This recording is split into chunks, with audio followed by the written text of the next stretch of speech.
We flew from the wet woods of Washington to the rocky deserts of Arizona to rally some side-by-sides and trucks through some intense terrain. To learn how crazy off-road suspension translates directly to tiny mountain bike shocks! Yep, that's right. Fox shares suspension technology between their small mountain bike components and this big, burly off-road race suspension that you see on this side-by-side here. In this video, we're bringing you with us on our quest to learn how power sports suspension inspires mountain bike suspension by experiencing both disciplines back to back and interviewing some experts to find some common ground. We also feature the all-new 2026 Fox 36 and X2 shocks. Yeah, dude!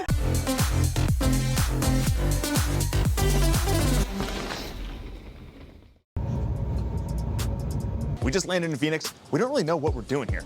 We don't have a lot of hard details or anything like that. All we know is that we're gonna be riding side-by-sides and we're gonna be riding mountain bikes. We just have one question.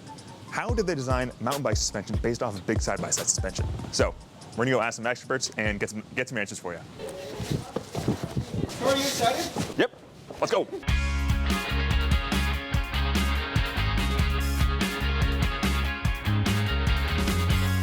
All right, we're at the new Fox facilities here in Scottsdale, Arizona. We're gonna get some presentations on some new product and just check out the new facilities. So let's check it out.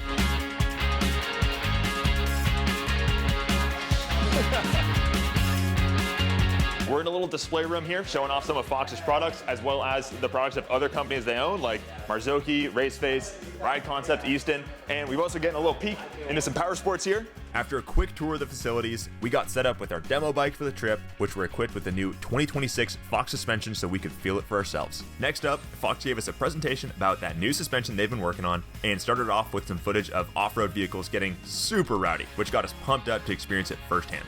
We are stoked for the new 36 because it's such a staple of the mountain bike community, and it's cool to see them introduce the brand new lighter weight 36 SL for shorter travel bikes with an attitude. There's also the new Float X2 and DHX2, which have been completely redesigned as monotube shocks rather than twin tube, making them the only four-way adjustable monotube shocks. All right, we just learned a bunch about the model year 26 bike stuff from Fox, and now we're loading up in the Fox branded dually. We're heading out to some side-by-sides, and I don't know what we're doing, if we're jumping them or just drifting them, but we're gonna bring you along, and it should be fun. Let's go.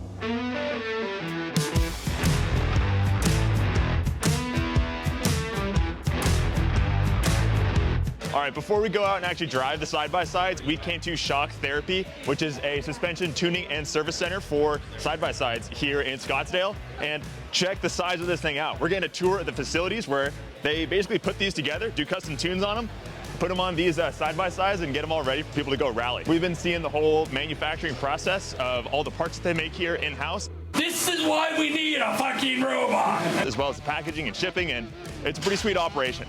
It was super interesting to see how this place functions so similarly to a bike shop. They're servicing shocks just like we do at the Loshco, but these shocks are freaking massive and they get to use hammers to rebuild them, which we're pretty jealous of. They have carts of inbound and outbound shocks for service just like us, and have tons of shims to customize valving just like we're used to. But again, on a way bigger scale. Holding this thing in my hands, it is huge. It's probably like over 50 pounds, and I don't understand how something this big translates to a tiny mountain bike shock. So we're gonna get to the bottom of it. We're gonna figure it out for you. Before we left, we spotted this Chevy Fox collab Silverado, which you'll see more of in just a minute. And then after a quick drive, we felt like we were truly in the middle of nowhere to start having the real fun.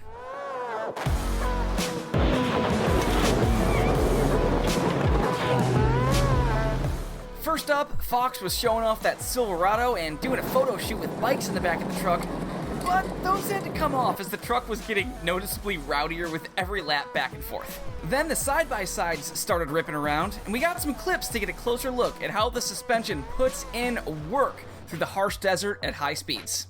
We wanted to see how the suspension works from an outside perspective before hopping in and going for a ride-along. Our first impression? These things are nuts. Shit, that was sick. Yeah, dude!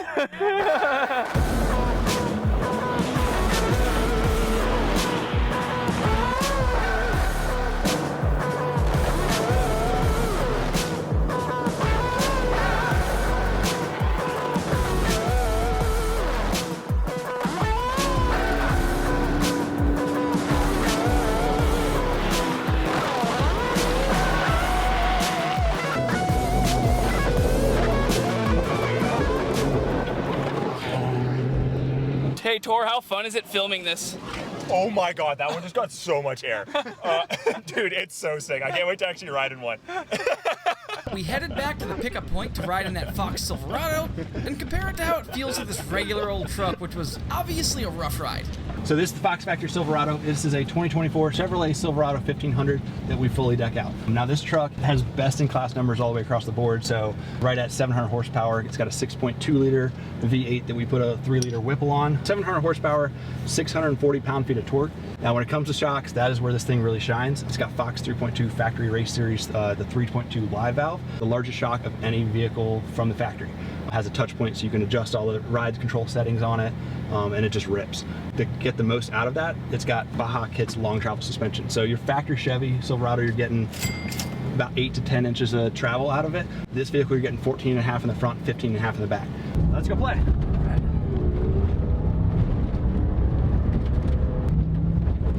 Yeah, dude.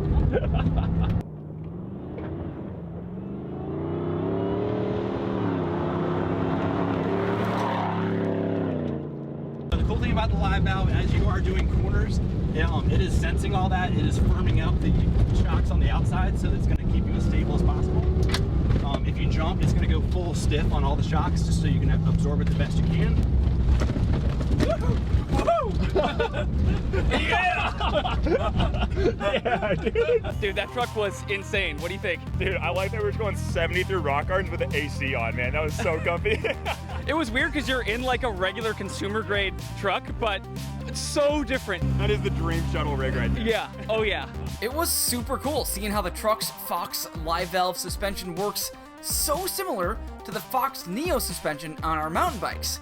And this is our first sign of how powersports tech makes its way into our bikes. And now for the main event. It was our turn to hop into these insane race-prepped side-by-sides. Now, neither one of us have done anything like this before, so let's just say we were very excited. Ready, Mike? Yeah. You guys ready? Yep. Yeah. Do it.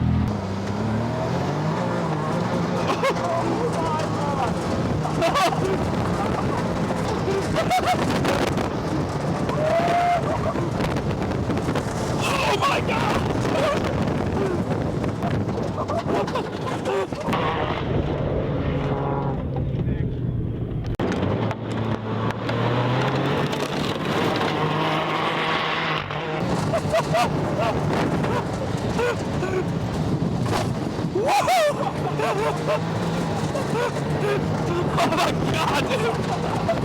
Oh my God. This thing is pretty cool.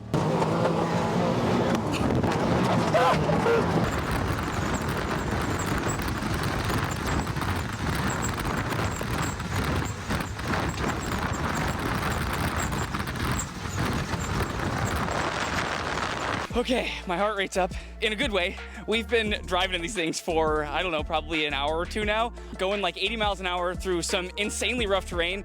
It is on such a different level than mountain bikes, it's insane. And these things are still equipped with shocks, just like a bike, but freaking gigantic and going a lot faster with much bigger, gnarlier tires. So what we're gonna do is we're gonna try to find somebody from Shock Therapy, the company that owns all these things and does a bunch of suspension testing, and figure out how they tune these massively large Fox X2 shocks and see how it might relate to a mountain bike. I just smiled and winked at the right person and asked if I could drive, and they're gonna let me. I've been doing car stuff my whole life, but not really much off-road. So let's see if car stuff on the street and the drift track and riding mountain bikes translates into kind of a mix of both of those. So let's have some fun. You ever used paddle shifters before? I think he said don't use the paddle shifters, just focus on driving. So I think it's a CVT. I think it's a CVT. We'll ask those questions once I get in the driver's seat. Just put in drive and put the foot to the floor. I think so. Ready? Go ahead. Yeah.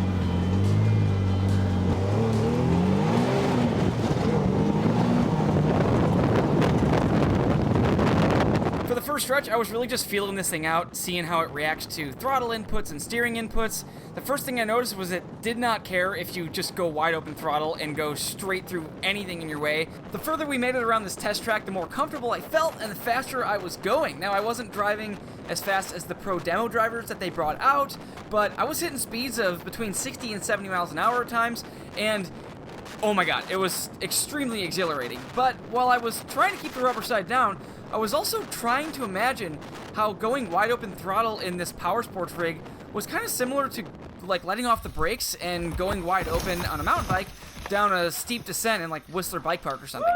I'm definitely familiar with the feeling of letting off the brakes and just letting the bike do all the work, and I gotta tell you, it was super, super cool, like connecting the dots in my head that I was doing the same thing just on 4 wheels instead of 2.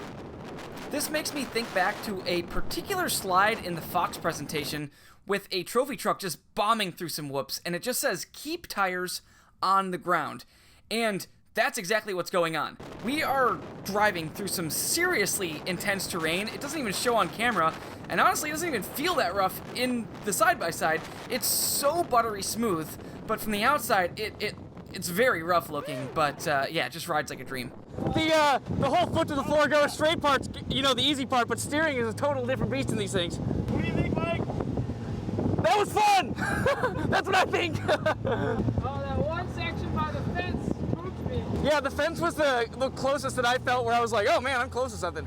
Can we LS swap one of these things? All right, Steve, right here from Shock Therapy, was super nice and let me drive this thing. It was a freaking blast. Did I do okay? You did pretty good. Okay, thank you. Got a little close to a fence at that one time, but one moment that was a little sketchy. after doing that, you know, we're averaging between what, 60 and 80, or me maybe around 60, or maybe around 80. For me, it would be around the 70s because, yeah, 60 and 80. So I'd say the average is about 70 out there, which is pretty good.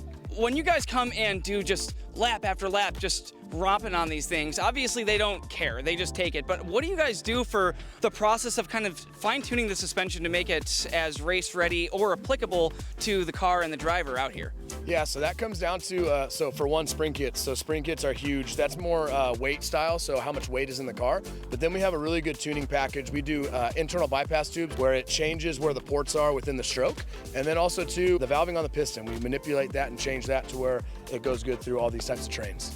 So how long does that process usually take? And do you usually have to just change some settings on the clickers, or are you doing actual hardware changes within, or springs or something? So it depends. So this is a live valve car or a Smart Shock car. So on the Smart Shock car, yeah, we have to get internal because there's no clickers on it. There is clickers, I guess, on the electronics on the dash. But as far as the tunability on that side, we're actually getting in the shocks and going inside, valving those. So I'd say from stock to finished, it would be about a week. So we go out with a chase truck and we take it out here, we go around and drive it, and we drive it stock, we put a spring kit on it, then we valve it, and then it's ready to go. Are you doing anything to actually follow along with what the suspension is doing besides watching it? Like, are you doing any super slow motion footage and watching it back, or is it all just driver feedback from the seat of their pants? So typically ass to the seat, but we also we get out of the car and we film it so we can see exactly what the suspension's doing, because you can't see it while you're driving. You can see the A-arms on this one a little bit as it goes up, but slowing down video, slow motion, going through the whoops, we can tune it to that as well. So yeah, it sounds to me like this is typical suspension setup stuff that does translate over to a mountain bike, and between any type of vehicle, whether it have 2 wheels or 4 wheels, they might even start making unicycle suspension. I don't know. Do you have a unicycle? I actually do have a unicycle. Of course he has a unicycle. That is badass. Steve, thank you so much for taking us on some awesome laps, inspiring me to dump a bunch of money into another expensive hobby, letting me drive this thing, and sharing some knowledge that was super, super helpful. And now we're going to spend the next 2 days on 2 wheels, on some bicycles, and really answer this question of how these big rigs relate down to the little ones. So let's head out in 2 wheels. Our first day in the desert was done and dusted, quite literally. And now it was time to head back to the hotel to get some rest for riding bikes the next day. Hey guys, Mike here from my desk. I've been working non-stop for days on this video, working all through the weekend, and I'm realizing this is by far the most work I've ever put into the production of any of our videos, and man, I would really appreciate it if you could give us a like if you're having a good time watching this video, and maybe even subscribe if you want to see some more of this stuff. And if you're looking for some bike parts, check us out at thelostco.com. We've got tons of stuff, and we'd be really happy to work with you. All right, let's get back to the video. Yesterday, we explored the desert in side-by-sides with 4 wheels, and today we're back on mountain bikes with 2 wheels. We've got the new 2026 Fox suspension, the Float X2, and the 36 here. We're gonna see what they can do on this super loose and low grip Arizona dirt, something that Mike and I have never experienced. We're gonna see if we can draw any comparisons between the side-by-side suspension and the mountain bike suspension. After that, we're gonna go talk to the Fox engineers and try to get some answers from them, whether the different teams are drawing inspiration from different kind of sports. Let's go hit the trails and see what we can figure out. We are not in Bellingham anymore. The Losco rides in the desert.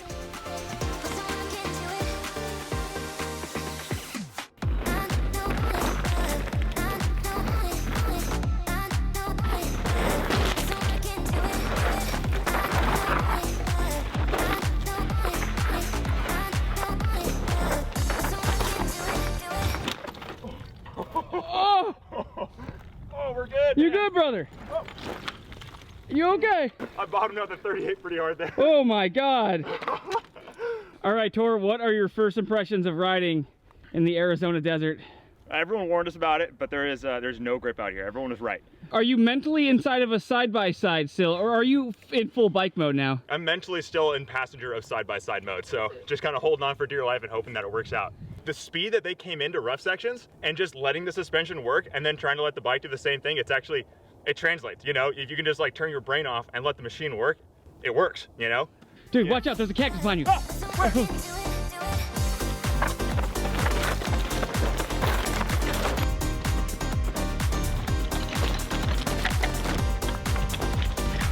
My God! Yeah. Oh my God, Mike, what's going on? Well, I'm new to this terrain out here, and it seems like there isn't very much traction, which they should add some traction out here with like the taxpayer dollars or something. I don't know. Man, I've heard of loose over hard pack, but this is just rock over rock pack. It's loud, it is slippery, and I just almost ate it there. So I'm basically in survival mode going downhill. It is very fun though, because it's super fast, and I'm really getting a chance to feel the suspension work. It is crazy how similar the side-by-sides were in this same style of terrain compared to a mountain bike. I'm excited they actually like kind of picked some brains of some engineers which really know what is going on inside of these things and how the big stuff compares to the little stuff. Anyway, okay, I'll stop rambling. Let's keep picking our way down this and surviving.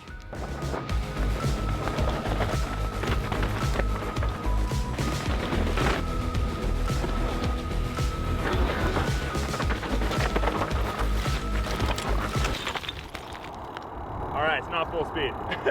I think I said medium speed. Yeah, you were right about medium speed. You all good, dude? Yeah, I'm all good. At this point, after a day of repetitive crashing in the desert, we were ready to call it and keep working on our bike skills in a new riding zone the next day. But first, we went to medieval times, which was super fun, and yeah, everybody lost their voice. And then we went ice curling, which seems strange in the desert, but Arizona seems to have every indoor activity known to man to escape the heat. Anyways, it was one hell of a day. Now let's get back to it. All right, after a great night at Medieval Times where a lot of us lost our voices, we are here back in the desert in Arizona for a second day of riding. I'm joined here with Bill, VP of Engineering at Fox. I've got a couple of questions for you about the new suspension that you've had a hand in developing. Obviously, Mike and I are on bikes that we've never ridden before in terrain that we're super unfamiliar with, and so it's definitely tricky for us to get any kind of real feeling from the shocks and the forks, and we don't really know what we're looking for. And so if you could give us some kind of direction, anything to really hone in on while we're out there on the trail. Absolutely. Yeah. The thing that influences suspension the most on a bike is your center of mass. And so when you're able to keep your mass centered on the bike, the suspension overall is able to work better. And we think that with this new suspension we've developed, you're going to have less what we call pitch oscillations. Mm-hmm. It's going to be happening less, which is going to allow you to keep your center of mass better centered on the bike. And that's going to result in more control. So be paying attention for that. Right behind us, we've got our side-by-sides with conveniently Fox suspension in all four corners. Isn't that good? We spent a little bit of time driving around the side-by-sides the other day, and Mike and I are trying to get to the bottom of what kind of overlap there is between mountain bike suspension and side-by-side suspension. Is there any kind of inspiration drawn from, you know, the two departments at Fox? Do you guys share any common ground with your suspension design? Absolutely. The fundamental principles are the same regardless of the vehicle, the shocks going on. We're dealing with really high pressures, we're dealing with heat, we're dealing with really high structural loads that we have to react. All that stuff happens on a bike, all that stuff happens on a side-by-side. The biggest difference between those two things is just the scale. For us, some of the biggest challenges are the size of the parts and the space we have to package things within. On their side, they have to deal with a tremendous amount of heat. those shocks are dissipating a lot of energy, and it ends up in the form of heat, and having to manage that's a real challenge. Not to mention the loads are just so much higher. Thousands of pounds of force being developed on those shocks. And we do spend a lot of time between the groups sharing what we're working on, sharing concepts that we have to solve common problems. There's a lot of back and forth. Carrying some of that over to experience on the bike is definitely it's valuable. Just letting the bike work. I think that's where there's some common ground between the side-by-sides and the mountain bikes. Would you agree? Absolutely. The benefit a vehicle like that has is its own weight.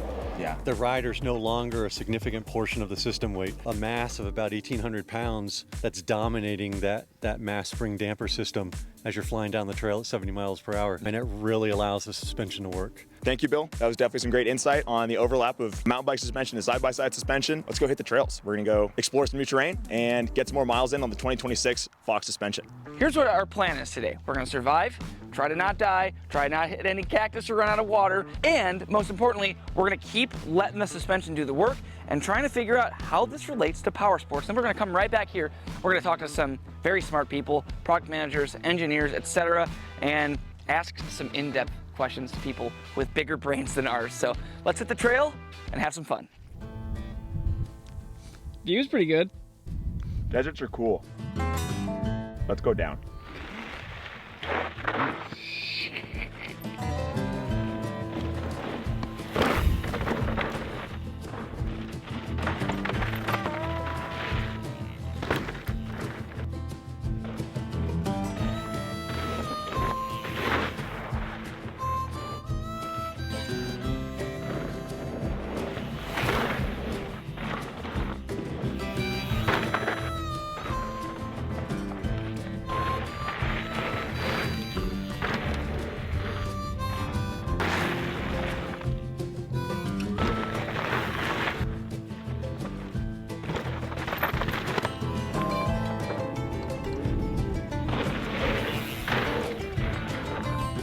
After another day of galloping around the desert, we were truly feeling like just a couple of wild stallions.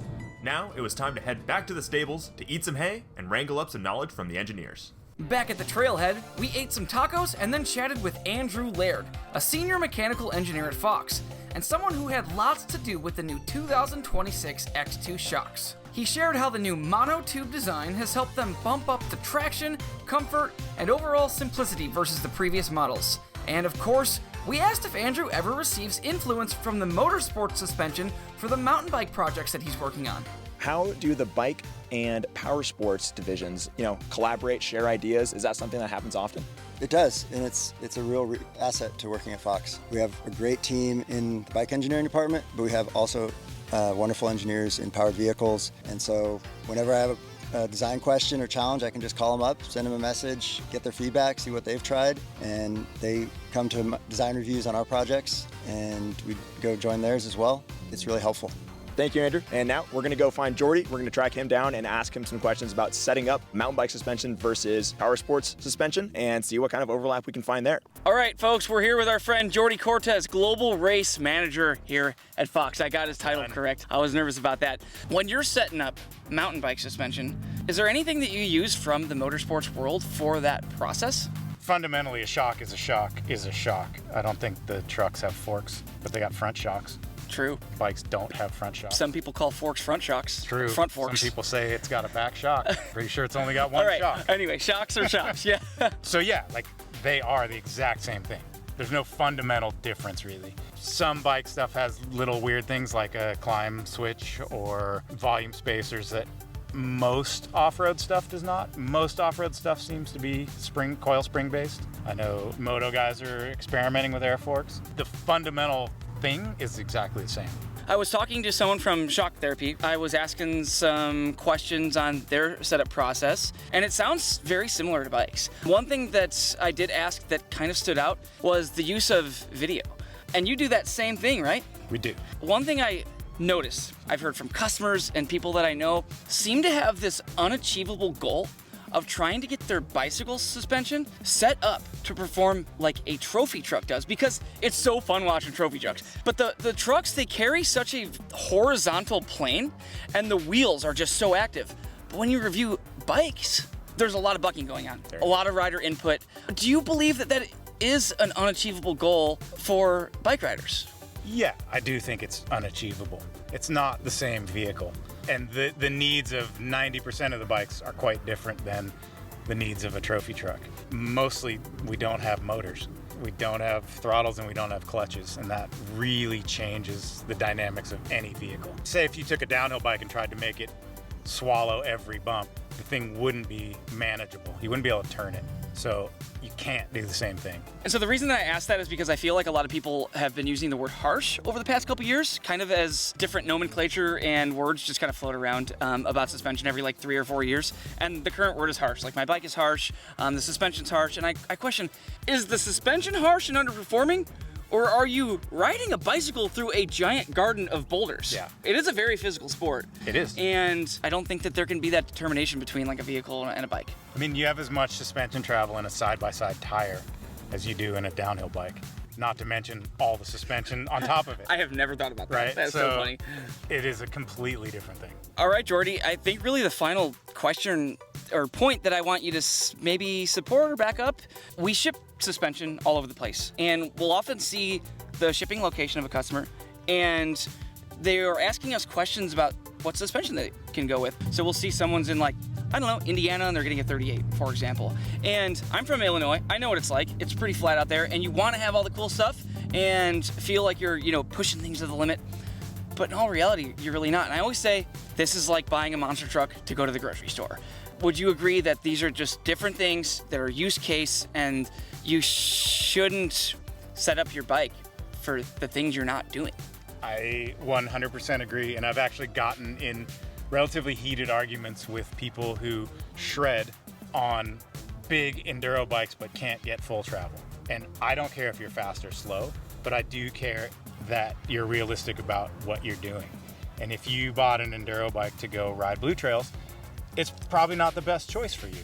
You got to be realistic. And the same thing. You bought a trophy truck to go drive around town, you're not going to get full travel. Well, I mean, there might be some roundabouts that you can. Yeah, you can get crazy sometimes, yeah. But it's not the ideal tool for the job. At the end of the day, Jordi basically just helped us clear up some things. There are some common grounds between motorsports and bicycles in the way that you set things up. And at the end of the day, it's very use case. Set things up for what you're doing and rather than what you kind of hope that you're doing. Same thing with trucks and bikes. I think that we kind of accomplished our goal. Good. There's a lot of things between these things that are the same, but also different. Same, but different. So at this point in the trip, we've ridden in some insane off-road motorsports machines, and I was even lucky enough to drive one. We then rode bicycles on that same terrain and chatted with countless technicians and engineers at both Shock Therapy and Fox to try to find that common ground between motorsports and mountain bike suspension.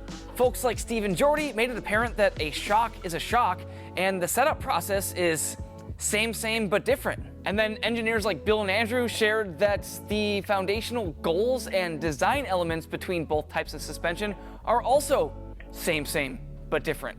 And while we were pretty satisfied with our findings, we really wanted to find a more specific shared design element that we could physically see and relate to, rather than just trying to use our non-engineer imaginations. Lucky us, on the very last night of the trip after day 2 of riding, our driver back to the hotel before we went home was a very smart individual from Fox who gave us an excellent example at the very last minute. All right, we're back at the hotel on the last day of this very long trip. We're really tired. Yeah. But we had a really good chat. We had what, like 45 minutes in the truck? 45 minutes in the truck, a lot of traffic, so and that was great. This is our driver, Ariel Lindsley, R&D, product development here at Fox Suspension for the bike side. Yeah. We had a good chat about our goals of this trip, trying to find some common ground between, big trucks, little bikes. But we asked Ariel just like, yeah, do you guys just like share information? And you said, yeah. Yeah, I did. We do. And, I think I started that answer off with, we confront very different challenges than those giant trucks and side-by-sides that we rode in earlier. But there's so much to be learned from someone else actually trying to accomplish the same things, but in a different application. And so we have people thinking about how to control those vehicles, and we're over here trying to control these tiny little bicycles. And there's ways that we can share information between each other that benefit us both. Like, there's solutions that we come up with that, though may need to be scaled up to trophy truck or side by side or any of those ideas, and vice versa. We'll learn things from challenges they have. Maybe we have an issue that we haven't had before and we don't understand. That engineering team maybe has a solution that we haven't seen yet. And having that broad of a spectrum of people designing suspension overall is just a huge knowledge base that we get to tap into. And so we do things called design reviews for any product, and that means the engineer who's working on the project is going to share their design, and we go through their entire design and what they're thinking and why they're doing things. And we bring in a ton of our power sports engineers into those design reviews for bike, because they may see something that we don't know about, that they said, we've tried that, it was a failure, or have you thought about trying to manufacture it or build it this way? Because not one person or even 10 people can think of everything. And when you have 50 engineers working on suspension or more in your company, why not tap into all that knowledge? And that's how we use it mostly. I mean, I can give some specific examples. I think we used one strut mount. When the strut mounts became a really big thing in the bike industry, it was hard on our shocks. And we said, damn, what are we gonna do about this? Like, how are we gonna build a shock durable enough to deal with a 9-foot yoke or 9-inch yoke, you know? And we went to the power sports guys and they said, oh yeah, well, we have a guideline for that says you can't make your yoke this much longer than our shaft.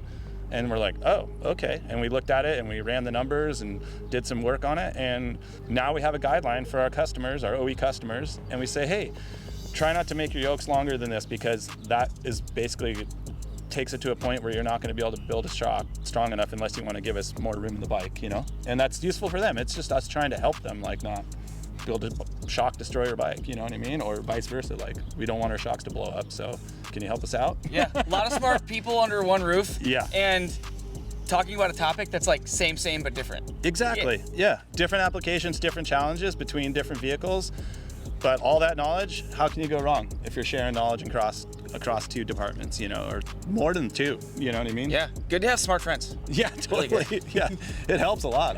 I need them for sure. We're trying to figure out how to close this video out, and I don't think there's really anything else to say. I thank you so much for literally being the last person we speak to at the last minute of this super hectic trip with hundreds of people here, just giving us the most straightforward answer on how people work together to accomplish a goal between similar but different pieces of machinery in our life. And it's just really cool to learn. And I'm so grateful for people like you and Fox for throwing this event. Great having you guys. We're gonna go eat some dinner and probably get into some weird shenanigans tonight probably, and head back to Bellingham tomorrow, get super wet, edit this video. Thank you guys so much for watching. If you want any of this Fox suspension, head over to our website, thelostco.com, along with any other mountain bike gear you want. We're here to help, and now we have even more knowledge to help you guys. Email, call us. We love you. Peace out. Awesome.